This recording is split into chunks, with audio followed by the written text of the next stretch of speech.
కృష్ణపట్నంలో private toll gate వివాదంలో కాకాణిని కస్టడీలోకి తీసుకున్న పోలీసులు విచారణ జరుపుతున్నారు.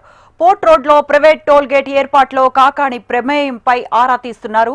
నిన్న కస్టడీలోకి తీసుకుని విచారించిన ముత్తుకూరు పోలీసులు కాకాణిని 52 ప్రశ్నలు అడిగినట్లు సమాచారం. అందులో ఏ ఒక్కదానికి కూడా కాకాణి సమాధానం ఇవ్వలేదని తెలుస్తోంది. తనకు ఏమీ సంబంధం లేదని, ఏదైనా లాయర్తో మాట్లాడాలని కాకాణి చెప్పినట్లు తెలుస్తోంది. దీంతో ఇవాళ రెండో రోజు ఆయన్ను అదుపులోకి తీసుకోనున్నారు పోలీసులు. టోల్ గేట్ వ్యవహారంపై మరోసారి ప్రశ్నించనున్నారు. రైట్, ఇదే అంశానికి సంబంధించిన మరిన్ని అప్డేట్స్ మా కరెస్పాండెంట్ నరసింహులు ఫోన్ లైన్ లో అందిస్తారు. Narasimhulu, good afternoon. నెల్లూరు జిల్లా వైఎస్ఆర్ కాంగ్రెస్ పార్టీ అధ్యక్షులు మాజీ మంత్రి కాకాని గోవర్ధన్ రెడ్డి రెండో రోజు కస్టడీ కొనసాగుతూ ఉంది. ముఖ్యంగా కృష్ణపట్నం పోర్టు సమీపంలో ఓ ప్రైవేట్ టోల్ ప్లాజాను పెట్టి అక్కడ డబ్బులు వసూలు చేశారన్నది ఆ కేసులో ఇవాళ పోలీసులు కస్టడీ నడుస్తోంది. ముఖ్యంగా అందుకు సంబంధించి తన అనుచరులు మరో నలుగురు పైన కాకాని గోవర్ధన్ రెడ్డి పైన ఈ కేసు ఉంది. దీనిపైన ఇప్పటికే ఆయన జిల్లా సెంట్రల్ జైల్లో ఉన్నారు.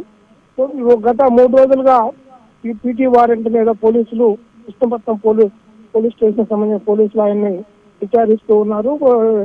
అతనికి జ్యుడిషియల్ కస్టడీ ఉండడంతో వాళ్ళ ముందు కూడా ఆ విచారణ కొనసాగుతుంది. నిన్న జరిగినటువంటి విచారణలో దాదాపు 52 ప్రశ్నల వరకు ఆయన పైన సంధించారు. వాటిలో ఏదైనా కూడా దేనికి తనకు నాకు సంబంధం లేదనేది ఆయన చెప్పినట్టు తెలుస్తుంది. ముఖ్యంగా టోల్ ప్లాజా ఏర్పాటు చేయడం, అందులో దానికి సంబంధించినటువంటి పైన ఏమైనా ప్రజెక్ట్స్ ఉన్నాయా, లేకుంటే మీరే వసూలు చేసి ఆ సొమ్ముని మీరు స్వాహా చేశారా, ఇందుకు బాధ్యులు ఎవరు, అలాగే కృష్ణపట్నం పోర్టుకు ఉన్నటువంటి కొన్ని టెర్మినల్స్ ఇక్కడ నుంచి తరలిపోయేదానికి కూడా కారణం అందులో భాగమేనా అని కూడా కొన్ని పోర్టుకు సంబంధించినటువంటి డెవలప్మెంట్ అంశాలు, వాటి టెర్మినల్ చెన్నైకి తరలిపోయినటువంటి విషయాలన్నింటినీ కూడా ఈ సందర్భంగా ప్రశ్నించినట్టుగా కూడా మనకు ఒక సమాచారం ఉంది. అయితే వీటన్నింటికీ కూడా దేనికి కూడా తాను ఇందుకు బాధ్యులు కాదు, ఉద్దేశపూర్వకంగా తనపైన పెట్టినటువంటి కేసులు, వీటన్నింటికి కూడా మా అడ్వకేట్ సమాధానం ఇస్తారు.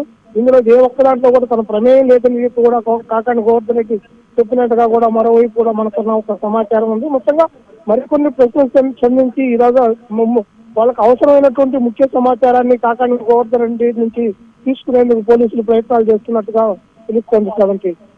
Right Narasimhulu, thanks for the updates.